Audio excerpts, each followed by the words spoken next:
밤중에 소리가 나되 보라 신랑이로다 맞으러 나오라 하매 이에 그 처녀들이 다 일어나 등을 준비할세 미련한 자들이 슬기 있는 자들에게 이르되 우리 등불이 꺼져가니 너희 기름을 좀 나눠달라 하거늘 슬기 있는 자들이 대답하여 이르되 우리와 너희가 쓰기에 다 부족할까 하노니 차라리 파는 자들에게 가서 너희 쓸 것을 사라 하니 그들이 살아간 사이에 신랑이 오므로 준비하였던 자들은 함께 혼인잔치에 들어가고 문은 닫힌지라. 아멘. 우리 인류가 존재한 이래로 가장 어마어마한 일이 어느 날 벌어질 겁니다. 갑자기 하나아침에 사람들이 사라지게 됩니다. 출근하고 학교에 가고 커피를 마시는 일상이 다 혼돈 속에 들어가게 되게 됩니다. 그러니까 지상에는 공포와 대혼란이 벌어지게 되죠. 제가 무슨 말을 하는지 아시겠죠? 네, 바로 예수님이 재림하시는 순간을 말합니다. 사도 바울은 이 상황을 이렇게 설명한 적이 있습니다. 데살로니가 전서 4장 17절이죠. 한번 읽어볼까요? 시작. 그 후에 우리 살아남은 자들도 공중에서 주를 영접하게 하시리니 그리하여 우리가 항상 아멘. 이 놀라운 일이 실제가 되는 거예요.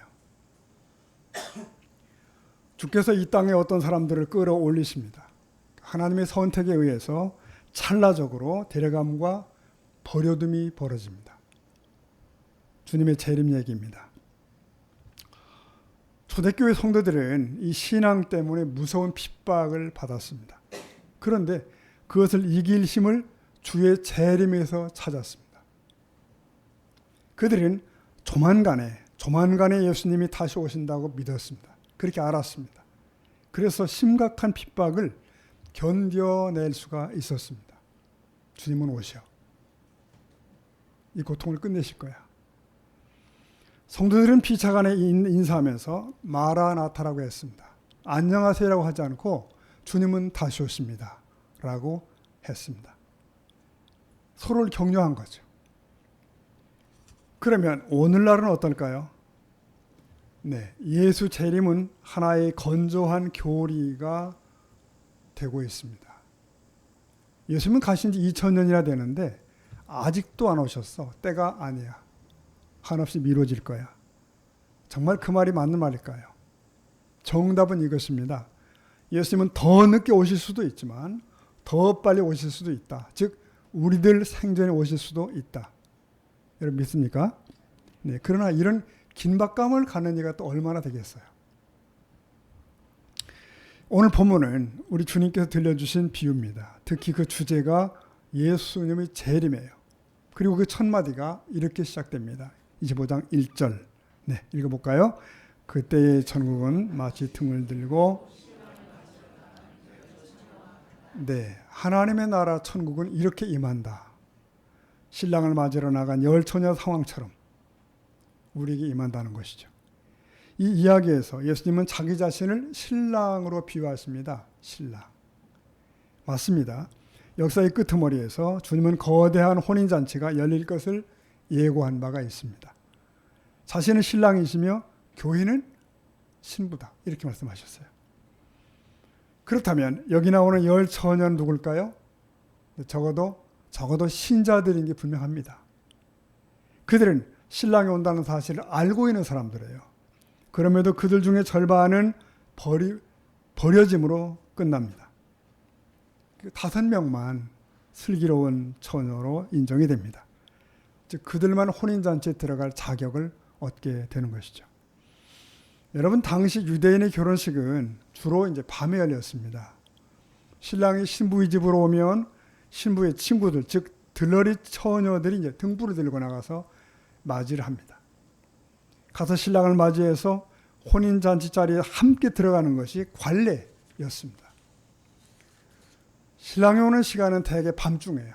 낮이 무지하게 덥기 때문에 그렇습니다. 그렇지만 그게 밤의 언제일지는 누구도 알 수가 없는 거죠. 그렇습니다. 이 10명의 처녀는 지상에 존재하는 신자들을 의미합니다. 여기에 있는 우리들 또 그 10명 중에 다 속하는 거죠. 우리는 나는 신자야, 나는 교인이야, 뭐 이 정도로 안심할 수가 없다는 겁니다. 우리는 반드시 그들 10명 중에 5에 속할 수 있어야 될 줄 믿습니다. 그런 경각심을 가지고 이 비유를 살펴보자는 거죠. 우선 저들 유대인의 결혼 풍습을 한번 보겠습니다. 보통 3단계인데 첫 번째는 혼인 약속이 있어요. 혼인 약속. 그리고 약혼식이 있습니다. 약혼식. 약혼식 후 1년 후에 결혼식이 있습니다. 신랑은 이 약혼식 직후에 바로 가서 장차 살 집을 짓기 시작하는 거예요. 그리고 1년 후 신부를 데리러 옵니다. 신랑이 신부 집에 도착하면 본격적 결혼식이 시작이 됩니다. 여러분 기억나십니까? 예수님은 요한 14장에서 그런 말씀을 하신 적이 있죠. 내가 가노니 내가 가서 너희를 위해서 처소를 예비하러 간다. 처소, 거처. 그렇게 본다면 예수님은 지금 천국을 건축하는 중이다. 이렇게 말할 수도 있겠죠. 공사가 끝나는 순간 데리러 오시는 거예요. 그날이 바로 재림의 날이다. 한편 결혼식 7일 전부터 신부네 마을에서는 잔치가 시작이 됩니다. 온 마을이 신부집에서 마련한 음식을 먹는 거예요. 전에는 우리도 그랬죠. 무슨 경사가 마을이 벌어지면 며칠간을 온 동네 사람 다 가서 먹죠. 여긴 심합니다. 7일간. 이게 예비 축제거든요. 신랑이 오는 일주일 전부터 벌어지는 겁니다. 그리고 본 축제는 언제냐 하면 신랑이 신부 집에 도착한 이후입니다. 그러면 문을 닫고 그 집 안에서 결혼식이 진행이 돼요. 그런데 이 비유에 따르면은 그 밤에 어떤 일이 벌어졌나요? 25장 5절 봅시다. 5절. 자, 읽어볼까요? 신랑이 더디움으로 다 졸며. 네, 다 졸며 잤다는 거예요. 우리는 이 예언이 실행되고 있는 시대에 살고 있습니다. 즉 신자들마저 대부분 깊은 잠에 빠져 있죠. 한때는 슬기로운 처녀들이었는데 지금은 잠에 빠져 있는 거예요. 신랑이 한밤에 올지 새벽에 올지는 아무도 모르는 거죠. 먼 길에서 오는 신랑의 상황은 다양하니까. 사람들은 신부의 집 앞에 진을 치고 대기합니다. 신랑이 들어가는 그 순간을 붙잡은 사람들만 입장할 수 있기 때문에 갑자기 큰 소리가 들리죠. 보라 신랑이라 맞으러 나오라. 그러자 큰 소동이 벌어집니다. 특히 기다리던 처녀들은 등불을 추스르고 심지를 다시 돋구고 그리고 예비된 기름을 등잔에 채워넣게 돼요. 이 일들이 기름을 예비한 자들에게는 자연스러운 거예요. 문제가 없습니다. 하는 거예요. 그러나 보십시오. 준비한 기름이 없던 자들에게는 이게 당혹스러운 순간이 되는 거예요. 여기서 마침내 미련한 자와 슬기로운 자가 확연하게 구분이 됩니다. 아직까지는 아무 차이가 없어요. 네, 같이 등불을 밝히고 같이 신랑을 기다리고 즐거워했던 거죠. 그러나 막상 신랑이 도착한 그 순간 그들의 실체가 드러납니다. 그들에게는 예비하는 기름이 없어요. 불은 꺼져가는 거예요. 열 처녀는 예수님을 기다리는 성도들입니다. 그들은 모두 등을 가지고 있어요. 네, 모두 신랑을 기다리고 있어요. 겉으로 보면 아무 차이가 없는 거죠. 모두 교회에 나오는 사람들입니다. 그런데 결정적인 차이가 있습니다. 25장 2절부터 나오는데요. 2절 보니까 그 중에 10 중에 5은 미련하고 5은 슬기 있는 자라. 3절부터 읽어볼까요? 미련한 자들은 등을 가지되 기름을 가지지 아니. 슬기 있는 자들은 가져갔더니. 보세요. 미련한 자들은 등은 있는데 기름은 없더라. 슬기로운 자들은 그릇에 기름을 담아 등과 함께 가져갔다. 어쨌든 겉으로 보면 비슷해요. 모두 등을 가지고 있고 모두 신랑을 기다리고 있고. 그런데 기름이 있느냐 없느냐의 차이가 이렇게 큽니다. 이 기름이 뭘까요? 이것이 이 비유의 핵심이 되겠습니다. 슬기로운 처녀와 미련한 처녀의 결정적 차이는 뭘까요? 네, 기름의 차이입니다. 기름. 어떤 이들은 열심히 봉사하면 기름이 채워질 거야 생각하고, 어떤 이들은 헌금을 많이 드리면 기름이 채워지겠지 생각합니다. 그러나 성경 전체의 문맥에서 보면 기름은 분명히 성령을 상징하는 것이 분명합니다. 성령님. 그리고 우리 심령 속에 성령님이 실제로 내주하시는 참된 신앙. 이걸 기름이라 표현할 수 있겠습니다. 미련한 처녀들은 왜 기름을 준비하지 않았나? 그들도 신랑을 기다리고 있었습니다. 그들도 등을 가지고 있어요. 근데 기름이 없어. 이게 무엇을 의미하는 것일까요? 교회는 다니고 있고 예배도 드리고 있고 신앙생활도 나름 하고 있고 그겁니다. 그러나 하나님과의 실제적인 관계가 없는 거예요. 형식은 있는데 내용이 없어요. 등은 있는데 기름이 없다 이거예요. 신앙의 모양은 있는데 신앙의 생명이 없다. 그겁니다. 여러분, 여기서 우리는 우리 자신을 한번 살짝 들여다볼 필요가 있습니다. 나는 교회는 다니는데 하나님과의 실제적 교제는 없는 것 같아. 난 예배는 드리는데 하나님의 임재를 느끼지 못한 지가 오래됐어. 난 기도는 하는데 하나님과 대화하는 것이 아니라 그냥 독백하는 것 같아. 여러분, 그렇다면 바로 기름이 줄어들고 있다는 신호입니다.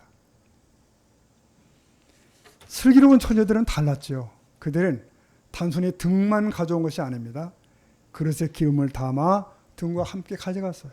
그러니까 신랑이 언제 오든 맞이할 수 있는 준비가 되어 있다는 거죠. 그들은 외적 고백과 함께 내적인 실천을 따로 준비한 사람들이에요. 즉 주님을 믿는다고 말만 하는 게 아니라 성령의 말씀에 순종하는 거룩한 행실을 가지고 있더라. 그거죠.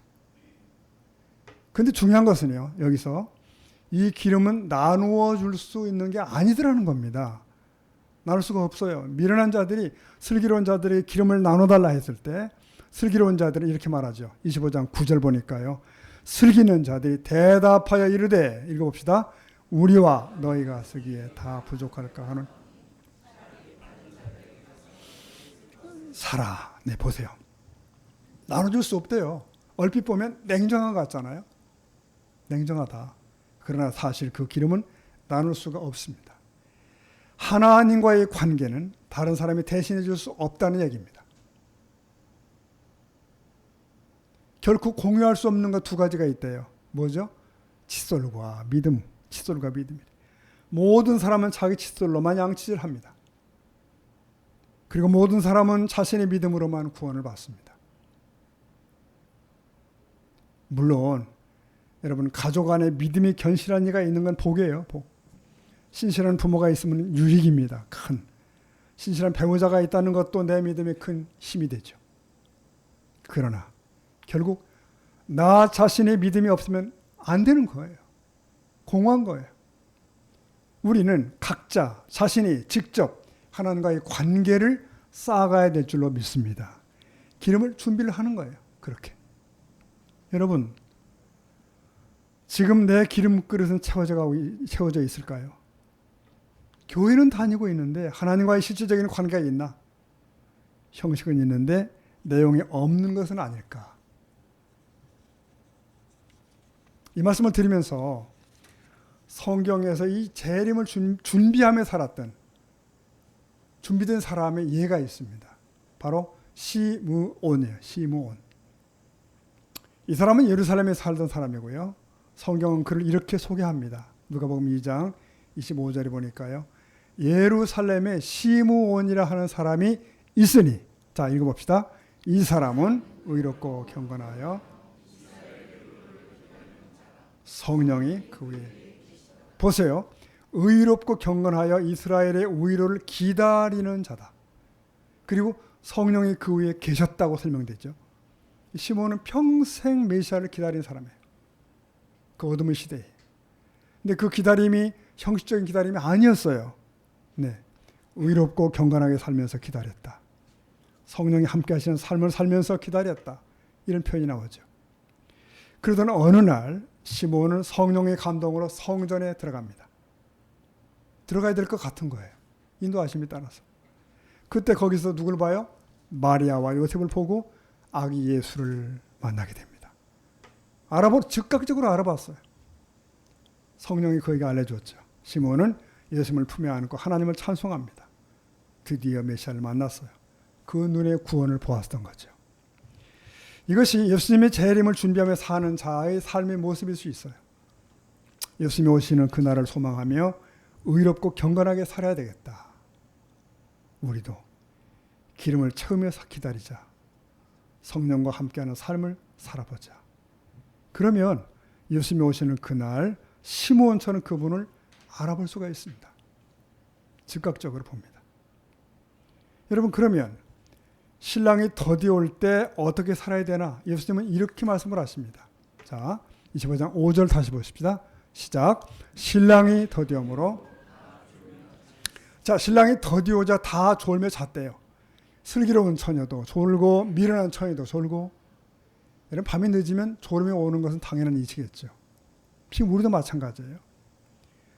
예수님이 오실 것이라고 하셨는데 시간이 지날수록 그 긴장감이 점점 떨어지죠. 여러분 어떻습니까? 돌아보십시오. 여러분 처음 믿을 때는 나름 예수님의 재림에 대한 기대감 같은 거 있었을 거예요. 그러나 시간이 지나면서 일상에 묻혀버립니다. 점점. 네. 잠깐 제 어릴 때를 한번 돌이켜봤어요. 60년대, 70년대의 한국 교회들. 네, 대단히 뜨거웠죠. 교회들은 보통 봄, 가을로 심령대 부흥회를 했잖아요. 특히 부흥회 때마다 강사님들은 예수님의 재림에 대해서 외쳤던 걸 기억합니다. 재림. 그러면 온 성도들이 다시 긴장했고, 다시 회개했고, 다시 다짐하고. 막 저도 저녁 노을을 볼 때마다 예수님이 오시나 그 생각을 했던 때가 있었습니다. 오늘날의 사람들은 어떻습니까? 만나면 인사를 합니다. 바쁘시지요? 이렇게 인사합니다. 서로를 바쁘냐고 묻는 거예요. 바쁘냐고. 네. 오늘도 바쁘고 내일도 바쁩니다. 이게 지금 우리의 모습이에요. 네.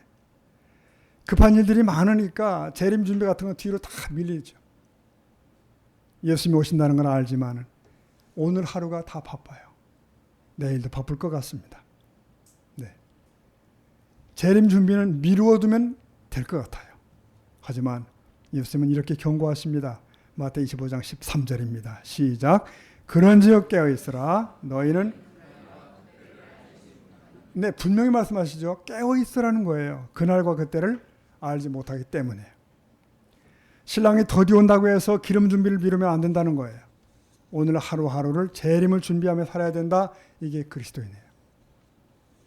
여러분 깨어 있다는 것이 뭘까요? 잠을 자지 말라는 거 아닙니다. 슬기로운 처녀들도 잠을 잤던 것 같아요. 허나 깨어 있다는 것은 언제든지 신랑을 맞이할 준비가 되어 있는 상태예요. 준비. 여러분 특히 남자 성도님들이 이제 군대 생활의 추억이 있으신데 그 가운데 여러분 5분 대기조가 있었죠. 기억나십니까? 5분 대기조. 네. 비상시 출동하기 위해서 무장을 한 채 잠을 자죠. 일개 분대가. 신발끈도 풀지 않고 실탄을 준비하고 잡니다. 유사시에는 즉시 달려나가는 거예요. 여러분 어쩌면 모든 우리 그리스도인은 주님의 날을 대비하는 5분 대기조가 아닌가 생각됩니다. 이게 원론이에요. 네. 5분 대기조.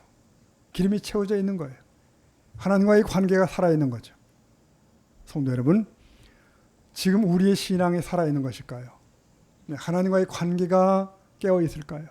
아니면 형식만 남아있고 기름이 떨어져가고 있는 것일까요? 신랑이 온 후에 문은 굳게 닫혔습니다. 문이 닫혔다는 건 무엇을 의미하죠? 미련한 처녀들이 기름을 사러 갔다가 돌아왔는데 그때는 이미 문이 닫혔다. 네. 닫혀버린 거예요.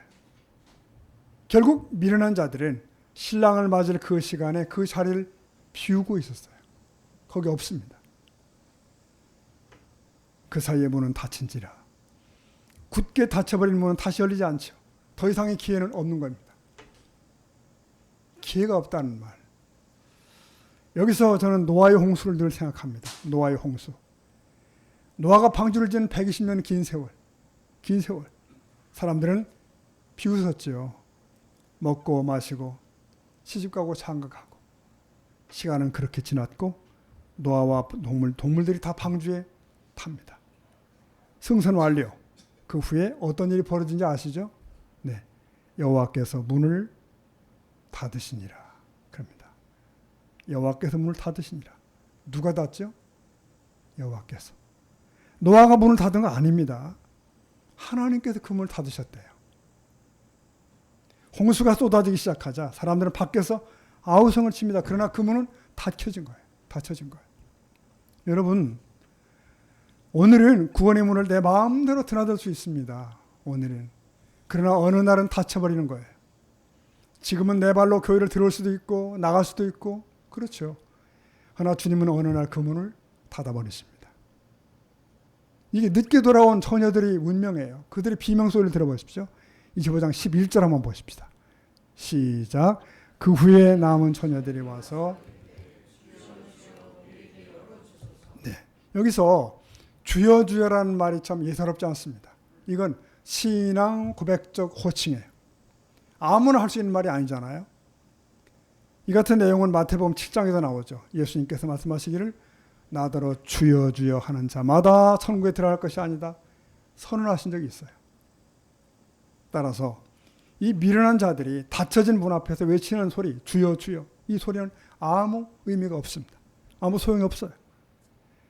여러분 아무리 화려하고 애잔한 신앙 고백적인 말을 하더라도 그들에게 더 이상 기회는 없는 겁니다. 대신에 문 안에서 이런 소리가 들려요. 내가 너희를 도무지 알지 못하노라. 심판의 엄격한 준엄한 분위기입니다. 자, 25장 12절 말씀 보시면 거기 보니까 대답하여 이르되 시작 진실로 너희에게 이르노니 내가 너희를 알지 네, 여기서 알지 못하노라는 너희와 내가 관계가 없다는 얘기예요. 사귐이 있는 사이가 아니라는 거예요. 그저 입술의 찬양만 있었고 자리만 차지하는 예배가 있었고 체면 치레의 봉사들만 있었다는 거예요. 너는 진정 나를 섬기지 않았고 나를 사랑하지 않았다는 거예요. 네, 저들은 그래서 미련한 처녀들입니다. 그러나 여러분, 우리들 중에 누가 저 사람이 그 미련한 사람이야 라고 지목할 수 있을까요? 그들도 신랑을 준비하고 기다린 자들이에요. 남들보다 눈에 띄는 신자일 수도 있습니다. 네. 보세요. 비유 속에 나오는 이 많은 마을 사람들도 오늘로 치면 모두 신자예요. 모두 신자. 그들은 이 축제의 목적을 알고 있는 사람들이에요. 7일 전부터 예비 축제에 왔어요. 내내 신랑 얘기도 했어요. 네. 오늘날의 신자들은 어떨까요? 예수님의 재림을 알고 있습니다. 이 지구촌이라는 마을에 약 10억의 기독교인이 있답니다. 그리고 우리 한국 땅에만 해도 800만이 있어요. 네. 이들은 예비 축제를 즐기는 사람들이에요. 오실 신랑에 대해서 알고 있어요. 자신들도 결혼식에 참여할 수 있을 거라는 기대를 가지고 있단 말이죠. 그런데 많은 신자들이 이 예배 축제만 즐깁니다. 그리고 실제로는 아무런 준비가 없는 거예요. 준비가. 그들은 주님이 다시 오심을 진지하게 생각해 본 적은 없습니다. 깊이는 생각해 본 적 없습니다. 여러분 사실 아닙니까? 우리들의 많은 대화 중에 예수님에 대한 단어가 몇 개나 있을까요? 재림에 대한 언어가 얼마나 있을까요? 그저 오늘 이 땅에서 건강해야 돼. 여기서 장수해야지. 여기서 복이나 두둑히 누리면 되지. 이런 말들이 있는 거 아닙니까? 우리 언어가. 긴 시간 전화통에 매달려서 잡담을 나눠도 단 5분을 엎드려 기도하기 힘든 그 현실 아닌가. 그래서 머릿속에는 개념적으로 예수 재림이 있고 천국이 있습니다. 그러나 그것이 나를 긴장시킨 적이 없고 더 진실한 신앙으로 이끈 적이 없다는 거예요. 그렇다면 당신은 주의 재림을 준비하지 않는 겁니다. 신랑마저 준비를 안 하고 있는 거예요. 문이 닫혔다는 말은 그것은 분명 하나님과의 분리입니다. 두려운 단어죠. 영벌입니다. 결국 결국 신랑과 혼인잔치에 들어가는 자는 그리 많은 건 아니다. 수많은 예비잔치에 왔던 동네 사람들이 다 잠들었고 밖에 남게 되었고, 그래서 주님은 내가 너희를 알지 못한다고 말씀을 하신 거예요. 이게 얼마나 두려운 말씀인가. 주여 주여라고 불렀는데 알지 못한다고 하시는 거예요. 여러분, 혹 이 말씀이 마음에 걸리십니까? 그렇다면 이 두려움을 기름을 채우는 시작으로 삼을 수 있기를 축복합니다. 예수님을 진심으로 믿고 하나님과의 관계 안에 있는 이들에게 이 문은 늘 활짝 열려 있는 것입니다. 여러분, 우리는 이 경고를 가볍게 여길 수 없습니다. 주여 주여라고 부르면서 기름이 없는 신앙, 형식만 남은 신앙은 그날의 문이 닫힐 수가 있다고 하는 것. 허나 지금은 기름을 채울 수 있는 시간입니다. 문이 닫히기 전에 지금 기름을 채우셔야 되는 거예요. 그렇다면 지금 이 순간 재림을 준비하는 삶이라는 구체적으로 무엇을 의미하는 것일까요? 뭐죠?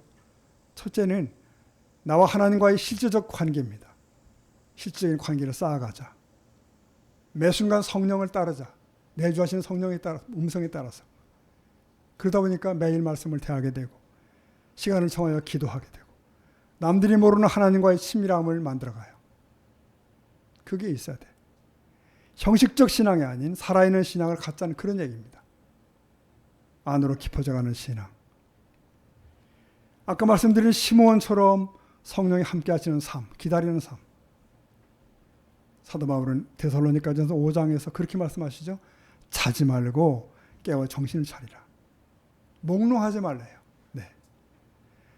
세상의 바쁨에 묻혀서 하나님을 잊어버리지 말래요. 그렇게 하나님 앞에 날마다 살아가는 저와 여러분 되기를 축복합니다. 또 하나는, 둘째는 지금 이 자리에서의 충성이에요. 어디? 이 자리에서의 충성. 재림 준비는 거창한 것이 아니다. 지금 하나님이 맡기신 이 자리에서의 충성. 이 자리는 뭐죠? 가정이죠. 교회죠. 사회 속이죠. 내게 주어진 자리에서 주님의 빛이 되어야 되겠다. 지금 주어진 모든 관계 안에서 최선을 다하는 거예요. 사랑하는 것. 지금 이 순간 하나님 앞에서 살아가요. 예수님은 달란트 비유에서 이렇게 말씀하신 적이 있습니다. 잘했다. 내가 작은 일에 충성했다. 지금 이 자리에 충성하는 것이 재림을 준비하는 삶입니다. 사랑하는 성도 여러분, 이 아침 열 처녀의 비유는 이렇게 우리 각자의 신앙의 정체를 판별하게 합니다. 좀 긴장케 만들어요. 나는 어떤가? 나는 예수님의 재림을 기대하는가? 기름을 준비하는 사람인가? 근데 여러분, 이러한 그 각성은 단지 개인의 신앙을 깨우는 것 그 이상입니다. 뭔 이야기냐면 보십시오. 왜? 그런 그들이 함께 모이면 그게 교회고 그게 공동체예요. 그 공동체는 예수 재림을 자각하고 준비하는 공동체인가? 이 문제는 한 교회의 실력이고 그 공동체의 색깔입니다. 그 교회는 이런 색깔의 교회야. 1000명이 모여도 그 실력이 형편 없을 수 있다는 거예요. 그들의 관심이 세상이요. 그들의 화제가 돈이요. 출세이기 때문이에요. 네. 그러면 무늬만 교회가 되는 거고 실력 없는 교회가 되는 겁니다. 그러나 여러분, 어떤 교회는 단 100명이 모여도 그 색깔이 선명합니다. 선명합니다. 그래서 그들 공동체는 그 시대에 선한 영향을 끼칠 수가 있습니다. 곳곳에서. 진정 세상의 빛이 될 수 있고 세상의 소금 가능합니다. 저는 우리 수망교회가 오실 주님을 준비하는 자들이 가득한 교회가 되길 축복합니다. 그래서 진정한 실력이 있는 교회가 될 수 있기를 소원합니다. 네, 말씀을 매듭하겠습니다. 오늘 말씀이 총 결론은 마지막 절입니다. 다시 한번 읽어볼까요? 25장 13절 시작. 그런즉 깨어있으라. 네, 왜 깨어있으라고 하시죠? 네, 그날과 때를 모르기 때문이에요. 알지 못하는 거죠. 왜 주님의 재림은 지체되는가? 어쩌면 당신을 기다리는 시간일 수 있습니다. 성도 여러분, 나는 슬기로운 처녀일까요? 미련한 처녀일까요? 등은 있는데 기름은 없는 것 아닐까요? 교회는 다니는데 하나님과의 실제적 관계가 없는 거 아닐까요? 형식은 있는데 내용이 없는 거 아닐까요? 네, 여러분 이제 우리 깨어서 우리 자신의 등불을 볼 수 있기를 원합니다. 내 믿음을 살피는 거예요. 주님 재림의 날은 모두의 종말이지만 우리에게는 각자의 종말이 있습니다. 하나님 앞에 서는 순간이죠. 언젠가 우리에게 보라 신랑이로다 하는 음성이 들릴 거예요. 그때 준비된 사람들처럼 밝은 등불을 들고 주님을 맞이할 수 있는 여러분 되기를 축복합니다. 위에서 우리 서로 격려하고 붙들어줘서 함께 천국의 혼인잔치에 참여하는 저와 여러분 되기를 소원합니다. 축복합니다. 자, 예레미야 말씀 읽고 마치도록 할까요? 29장 13절입니다. 시작. 너희가 온 마음으로 나를 만나리라. 아멘. 아멘. 기도하겠습니다.